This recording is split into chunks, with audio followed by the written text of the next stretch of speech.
part of an Indian classical raga featuring the Indian bansuri, or bamboo flute, along with tablas, courtesy of Paul Alexander John, a Maine-based musician, who donated a couple of albums to this program to use as license-free, okay-to-use music on the internet, Indian classical ragas. And since I spend so much time focused on Indian scriptures and mystics, it really makes sense. This is a kind of Sant Satsang podcast, as well as Spiritual Awakening Radio. My name is James Bean. Spiritual Awakening Radio streams live every week at this time and soon becomes a podcast, available through healthylife.net, Positive Talk Radio. Welcome to the Yoga of Love, Part 1. The path or Yoga of Love, also known as Bhakti, is central to the path of mysticism. One scholar said of the teachings of Kabir, Kabir has conceived of God, or Ram, as one eminently attracting humanity to a communion of love. Eminently attracting humanity to a communion of love, and of man's putting his earthly life to its best use in responding to this. The resulting communion of love finds the devotee as totally absorbed into God as is humanly conceivable. That is a summation of the teaching of Kabir, found in the book The Encyclopedia of Saints of India, Volume 2, Kabir, published by Criterion Publications of New Delhi, India. Yogani Mataji, a Radhasoami mystic, was once asked the following question: how can one sit so still, repeat only holy names, and think of God constantly? She replies, by falling in love. By falling in love, Mataji serenely answered, because when one is truly in love, nothing but the beloved can enter one's mind. So the secret of Surat Shabd Yoga and of mysticism, she goaded, is not necessarily practice and more practice, but love, to be so devoted to one's Lord that nothing can stand in the way. This and nothing else is the truth of Sant Mat, Mataji stressed.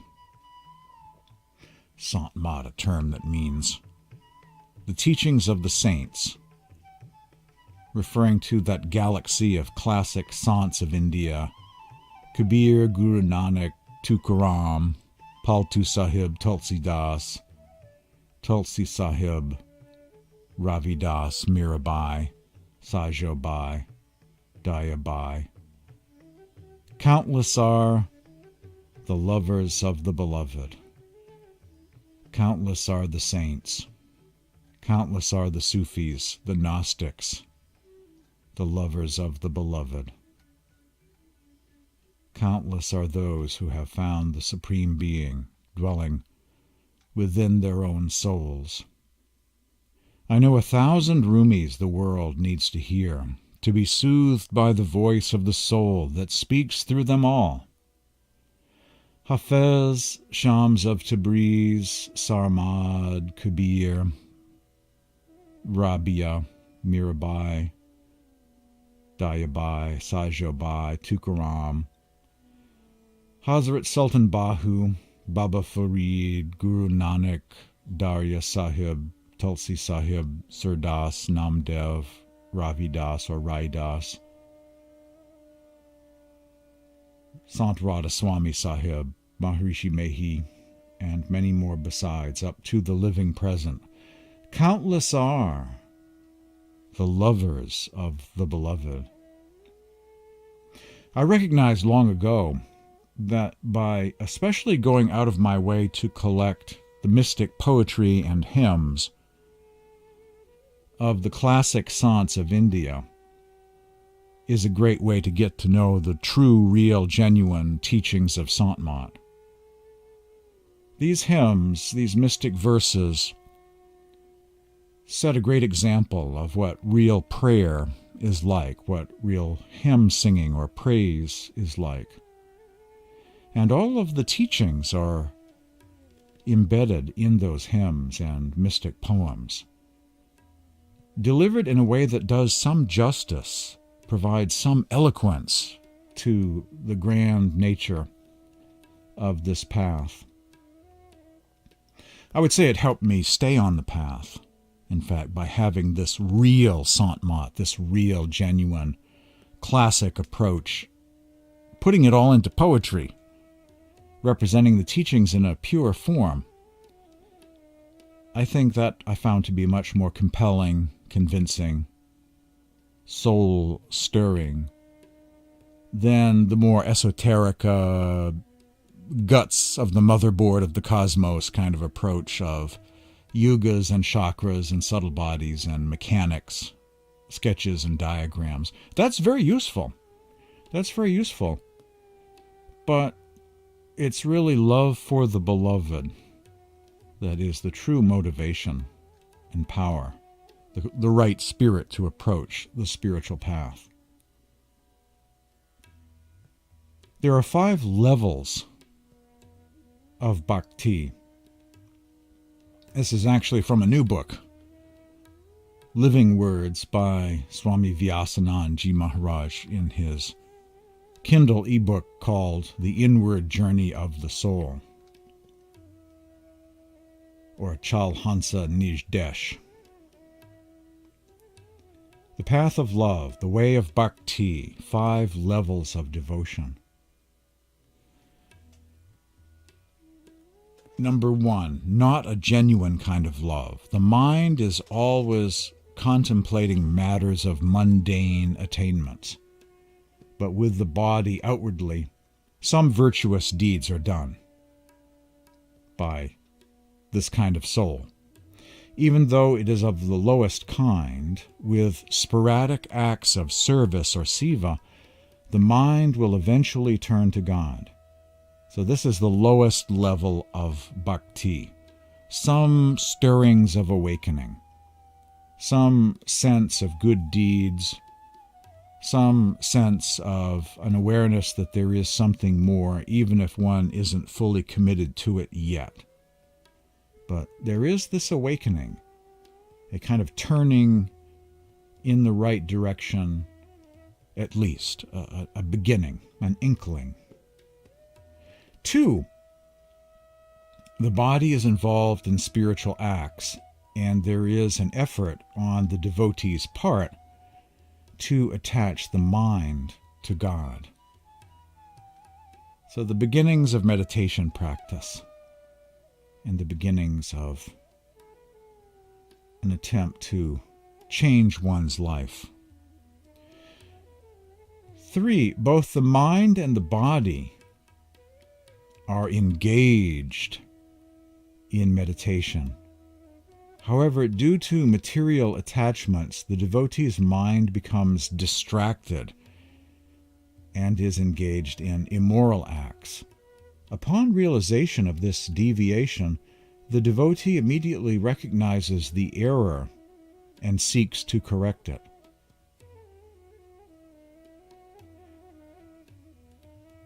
So here, in this paragraph, we find lots of interesting things.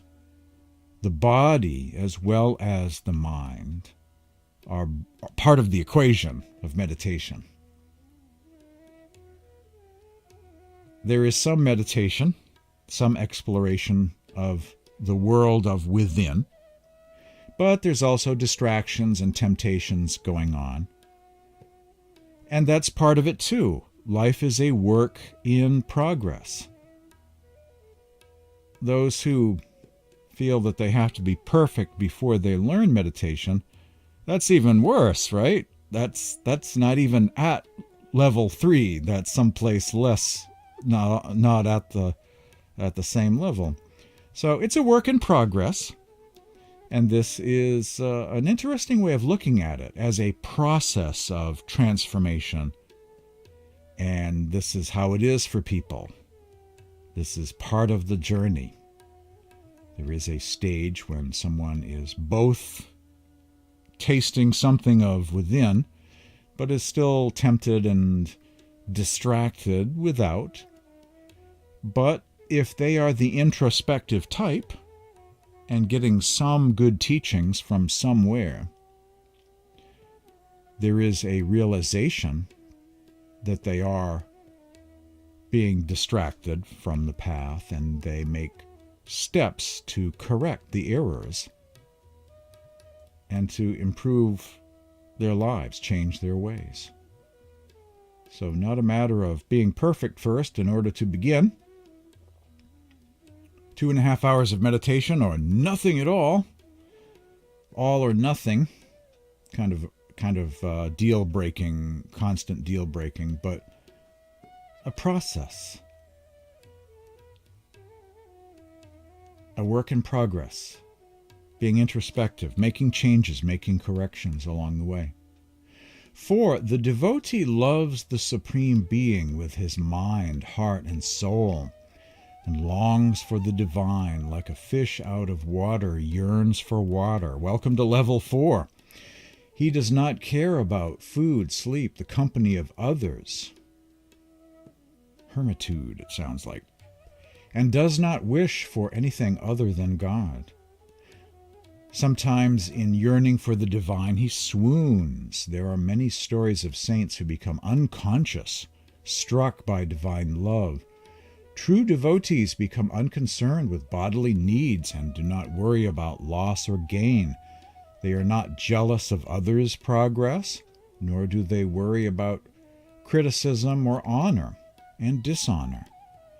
Because of their state of ecstasy and carelessness to worldly conventions, others think of such devotees as crazy. But in this state they enjoy the bliss of God, who is the ocean of love. The devotees have a single focus, and that is to see God. All other longings vanish from their hearts. Level 4 Bhakti in this paragraph is pretty self-explanatory, isn't it?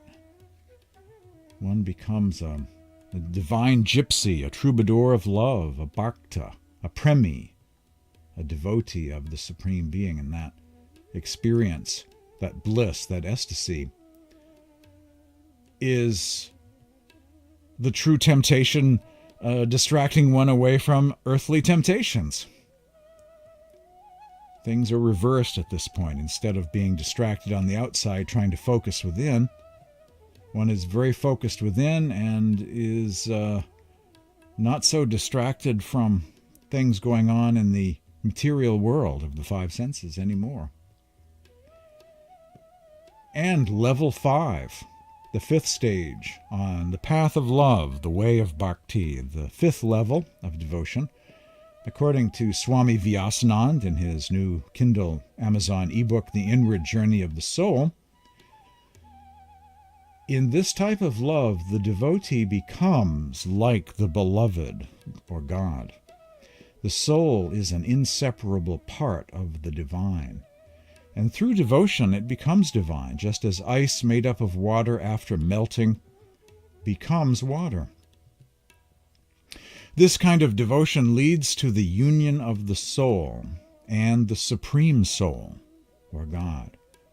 Oneness with God, becoming a Sachkhand, Sant type soul, the 5th level of bhakti, in this gospel of bhakti, known as The Inward Journey of the Soul by Swami Vyasanand. The 5 levels of bhakti, reminding me very much of the Narada Bhakti Sutras, which also describe different levels of devotion, of distance and closeness to the Supreme Being, different levels of bhakti, same idea, with the ultimate ideal being melting into God like ice in water, which sounds a lot like a poem of Sant Dadu Dayal, and the imagery of other Sants as well. The imagery of dissolving into the divine ocean of love. The drop returns home again. As Kirpal Singh said in a verse, God is love, the soul is a drop from the divine ocean, and the way back to God is also through love. And in the end, of course, we just find that there is the ocean of love, the final destination or homecoming. The yoga of love, becoming a lover of the beloved. Bhakti yoga, according to the Dictionary of Mysticism, is the yoga of love. The quest of union with the divine spirit through Bhakti Marg, the path of love and devotion. That's a quote from the Dictionary of Mysticism, published by the Philosophical Library. Bhakti is a Sanskrit word for love and devotion. And love is the quintessential truth of all religion, spirituality, and mysticism. In the New Testament, St. Paul said, love is the most excellent way. In the Bhagavad Gita and other world scriptures and Vaishnava poetry, it says the same thing. The mystic lovers of history have taught that God is an infinite ocean of love, and each soul is a drop from that ocean. By approaching spiritual exercises like simran or zikr, mantra, the spiritual exercise of repeating God's name or names, prayer, the singing of hymns, or meditation with an attitude of love and devotion, prem and bhakti, we elevate our consciousness. The practice of love brings us into harmony with the Supreme Being, our own true nature, and with everyone else. Even as the sun shines and fills all space with light, so shines the Lord of love and fills the hearts of all created beings. It says in the Hindu Upanishads. That quote is actually found in the book The Upanishads by Eknatheswaran, a very nice translation of the 11 major Upanishads. Most of the Upanishads are not translated from Sanskrit into English, but some are the major Upanishads and some of the Yoga Upanishads. There are over 108 Upanishads in all, but most people only know about the top 11 or 12 Upanishads, and some may know about the Yoga Upanishads.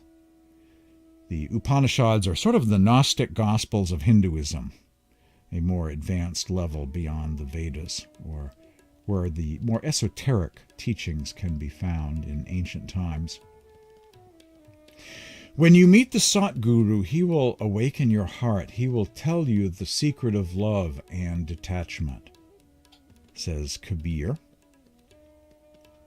The 19th century master Shiv Dayal Singh, also known as Swamiji Maharaj, described the highest heaven as an infinite reservoir of love. And the way to reach there is also by love. Such is the peculiar efficacy of the path of love and devotion that if you adopt it, it will transport you to the reservoir of ambrosia. In the source or fountain, i.e. in Radhasoami Dham, the eighth heaven, there is absolutely no trace of maya or illusion. There it is all love and love alone. It is an immense reservoir of love, having no beginning and no end. A quote from Sarbachan Radhasoami poetry.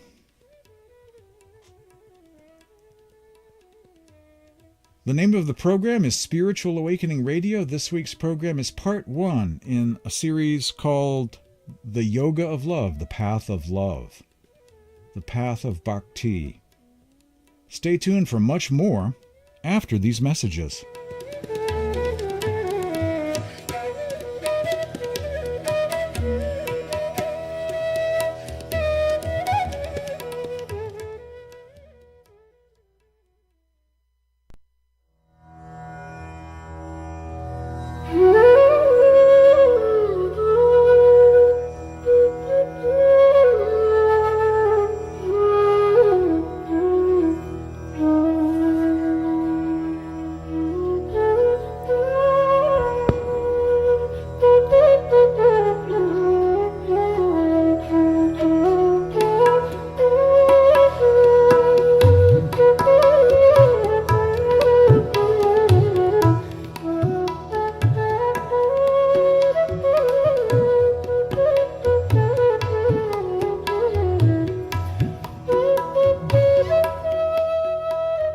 The Yoga of Love, Part 1, this week on Spiritual Awakening Radio.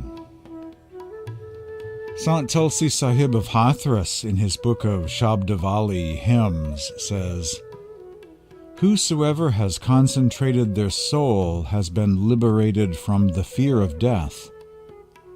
The soul ascends the heavens with force and has found refuge at the feet of God. The soul has taken residence in the infinite region and has attained union with the Beloved. Indeed, O Tulsi, the soul has been delivered from the delusion, suffering, and fever of countless lives."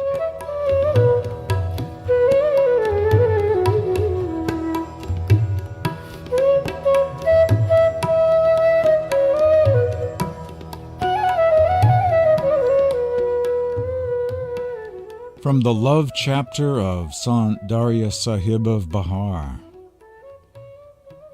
Blessed is the eye which is permeated with love. Without love there can be no devotion and wisdom.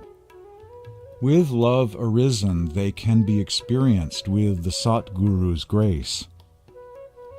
With intensification of love one comes in contact with the true sound, and like a lotus in water, abides in its peace and bliss. When love and endearment are firmly ingrained, one attains the elixir of Nam and enjoys its bliss. Being firmly entrenched in love and endearment, and being well steeped in devotion, one obtains true love. Have love for the lotus feet of the Satguru, O wise ones. This life is short. Give up needlessly extended discussions. With love and wisdom arisen, one moves with detachment in the world. He who finds a Satguru has the recognition of the path, says Darya. So long as the lover is not immersed in love, his sins and evil thoughts are not washed off. If one's attention is not absorbed in the inner sky, how can he see the wondrous inner sights? So long as the intense longing for the Beloved does not arise, and the heart is not filled with love, the spiritual goal cannot be attained by mere observance of religious practices, vows, and rituals. Whatever be the bulk of one's charity and virtuous deeds, one can find no foothold anywhere without devotion. Have firm faith in love and devotion. Love is the essence of spiritual truth. Reflect on this saying of the saints. By this alone one is saved from the ocean of samsara, the ocean of the world. Without love one goes to the abode of Yama, the Lord of Death. But being endowed with love, one attains the fruit of immortality. Blessed is the eye which is permeated with love. Without love, it is like a pebble or stone, like a gardener without a garden. The eye remains empty without love. What is the state of a human being without love? He is like one who is denied all delicacies, and whose mouth is filled only with dust. Without love, one does not find the flow of the sound current. But when the flower of love blossoms, its fragrance is praised by all. Many are the paths prevalent in this world.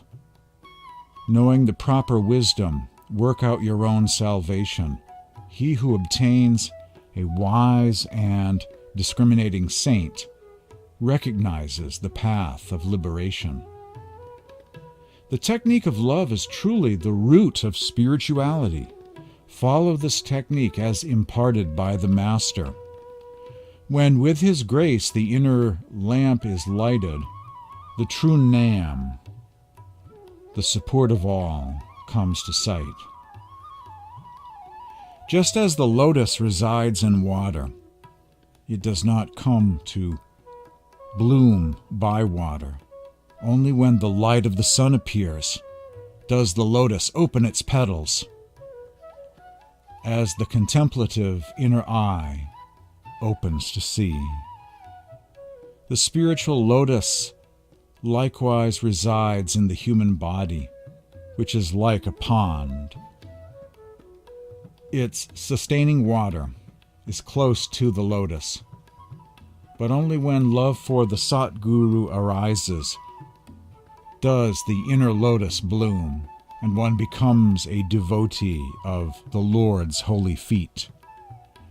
Without love, there is no spiritual path.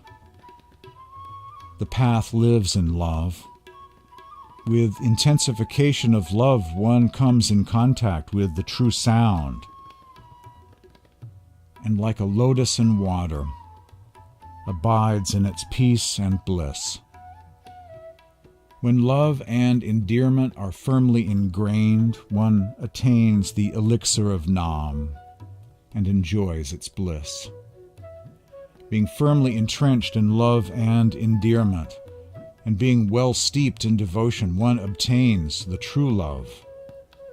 Without love, one does not find the flow of the sound current, but when the flower of love blossoms, its fragrance is praised by all, says Sant Darya Sahib of Bihar.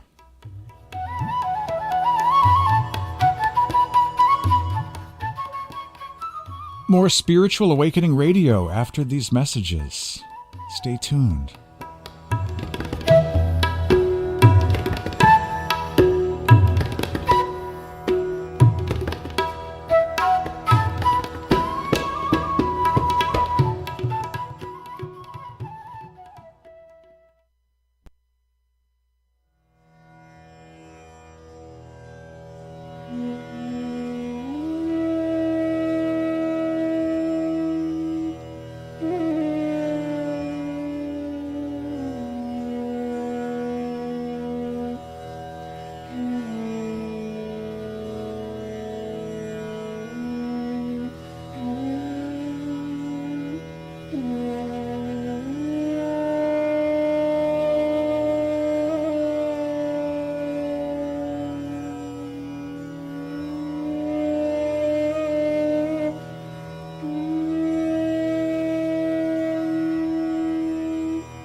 Bhakti is the religion of love.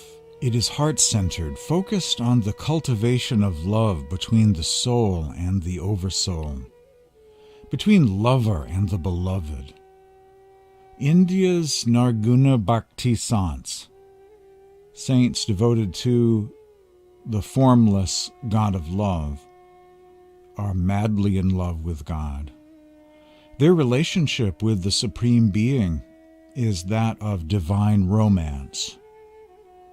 The 16th century mystic Mirabai once said, "To the Lord's abode I will go, for he alone is my true love. I'll gaze upon his charming face and ever remain enthralled. In the calm of the night I will arise and go to him, and return at dawn." Practices of love and devotion are bhakti for the Supreme Being. According to Sant Tulsidas, there are several modes of bhakti practice, or spiritual practice motivated by love. One major practice is called Satsang, the Society of Realized Saints.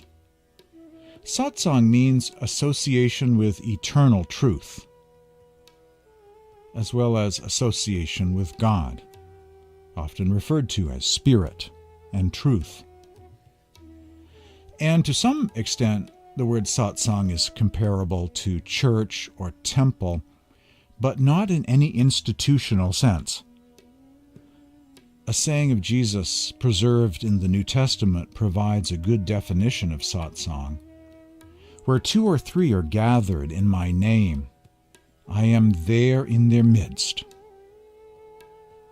When devotees or initiates of a saint sit together for worship and meditation, the masters teach that there's a great spiritual energy present, a stronger manifestation of the loving presence of God, and a kind of communion of saints, past and present. Satsang is also an experience of spiritual community, an opportunity to be uplifted by the collective energy of our brothers and sisters on the path. For we are influenced by the company we keep. Devotees make this time an opportunity for spiritual remembrance, and this helps to keep us on the path. Mirabai says, in minutes, satsang will lead to jiva mukti, the salvation or liberation of the soul. The format of a satsang can include a spiritual discourse, instruction on putting the path into practice, a video or audio recording of a master giving a talk, readings from the various writings of the masters, the reciting or singing of banis, bhajans, or kirtans, hymns of worship composed by sants. Also, silent group meditation is part of satsang.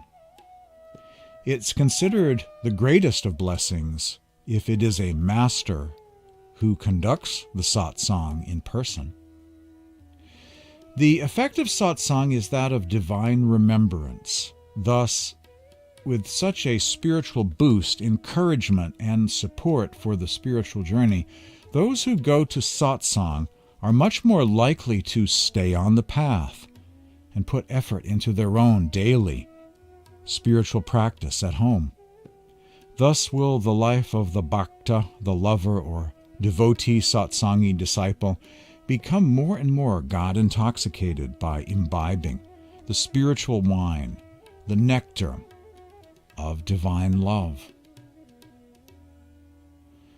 There are different levels of satsang too. My own spiritual master once described 3 levels of satsang. The first level, the study of the writings and scriptures of saints, which eventually leads to the actual satsang, as in a group satsang, a spiritual gathering in the name of a living master. And the top level of satsang is that of association with God, an inner satsang between the soul and God in inner realms. So there are different levels of satsang. This program is a level of satsang, featuring readings from the writings and scriptures of saints, which I've always had a lot of respect for. And my mission on earth, in fact, has always been to connect people with this body of wisdom and knowledge and scriptures, all of the good stuff, all of these rare books, out-of-print books, hard-to-access books, teachings from elsewhere, not sitting on the bookstore shelves nearby, to make that hidden wisdom more available to people, be they satsangis, initiates already on the path, or those studying the path, or spiritual seekers, to put this rich tradition of saints and mystics, Gnostics, Sufis, and scriptures, make that all available to people so they can really benefit by it. That's what I do. The power of God's name. Repeating a name or names of God with love and devotion, called in the East simran or zikr, is one of the key spiritual exercises used to cultivate love for God, and is to invoke the positive power in our daily lives, another practice of Bhakti, simran, making it possible to live a life of love. Simran, or the repetition of names of God, sacred charged words, is usually done mentally.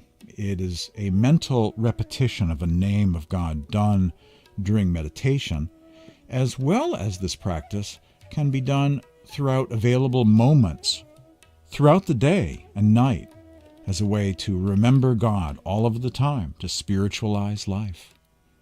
Whenever one has a free moment, repeat the divine name in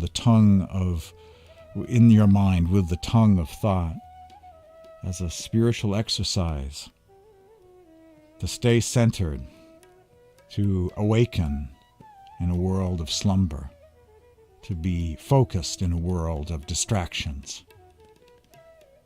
Simran is a very powerful practice. More Spiritual Awakening Radio coming up after these messages.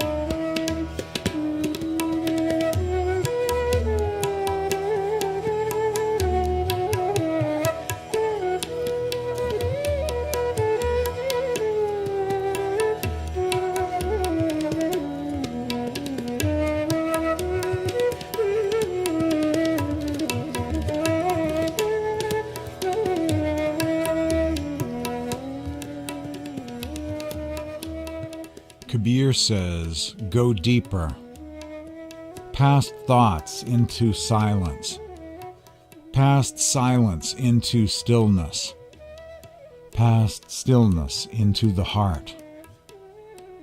Let love consume all that is left of you.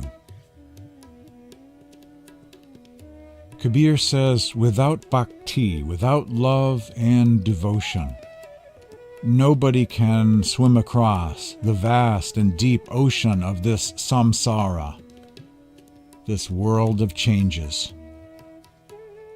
Even if one makes use of thousands of ways and means, but if one takes to the word and develops love for the sound, one will 100% go to their eternal abode, says Guru Kabir. Bhakti, or love and devotion, is very central to the path of the saints. Love and devotion is everything.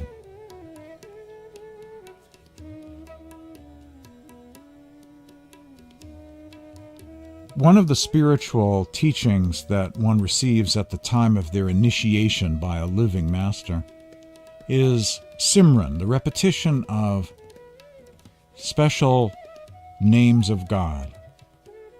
The spiritual exercise of repeating God's name helps to uplift our day, to bring some of the heaven and bliss of meditation into our down-to-earth daily experience, and is a way to remember in a world of forgetfulness, to remain awake in a world of spiritual slumber, to abide in truth, no longer dominated by the forces of illusion that are always there to distract us and make us off-center at any given opportunity.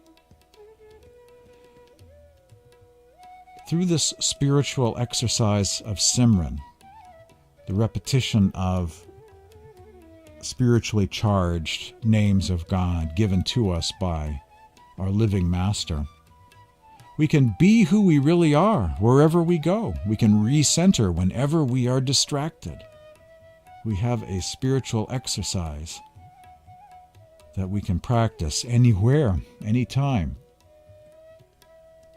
here in the waking state of consciousness. And of course, we can practice it within when we meditate. Most of the greatest saints and mystics of history have also been poets or composers of hymns, psalms, odes, banis, bhajans, mystic songs of love and devotion. Closely related to the chanting of divine names, mantra, simran, or zikr, is the practice of reciting or even singing shabds and banis, hymns of the saints of love. India's saints of love for thousands of years now have composed their own devotional hymns and poems. It's a great spiritual exercise just to read some of these. That's why I often share them on this program. There is a current of Bhakti in these hymns, these words of saints. And it's very essential to have this sort of Bhakti approach to the path of the masters in order for it to work, in order to get to the right place, the right frame of mind, the right kind of concentration, focused on the positive power.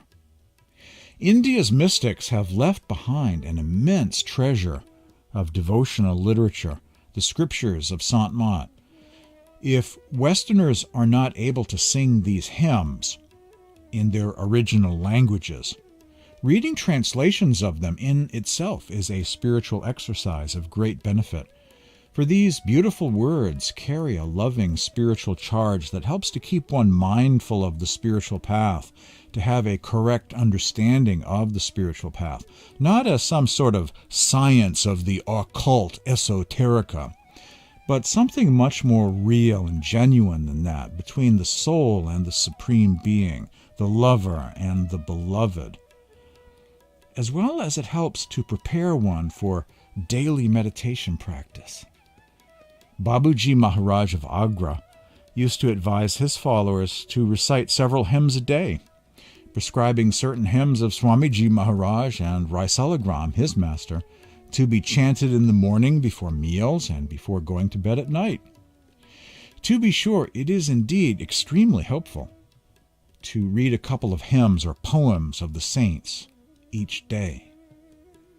For access to a big collection of hymns of the saints online, see Sikhs.org, which has a great English translation of the Adi Granth or Sri Guru Granth Sahib, a huge collection of mystic hymns and poetry of the saints. And I also have online several archives. I have an e-library where you can access all kinds of writings of saints, Kabir, Guru Nanak, all of these great classic saints of India. Traditionally in India, the saints and masters have also used hymns and mystic poetry as a way to communicate their teachings to the people, communicating the truths of the saints directly to the hearts of those who listen. Govinda, or God, says, "I go wherever devotees sing my praise," says Garab Das. That passage from Sant Garab Das very much reminds me of a passage from the Hebrew Book of Psalms. God inhabits the praises of his people. This is a translation of a hymn or shabd by the 19th century mystic Tulsi Sahib. Whose soul is attached to the Word revels ever in cosmic flight, revels ever in cosmic flight. And realizing the Lord plays with him. The mystery of the inaccessible and the secret of the scriptures he unravels. He reaches his home within minutes, and its essence he comes to know. In the lotus feet of the beloved he sees his true destination. The happily married woman rejoices with her spouse every moment, O Tulsi, for her soul is attached to the Word and revels ever in cosmic flight.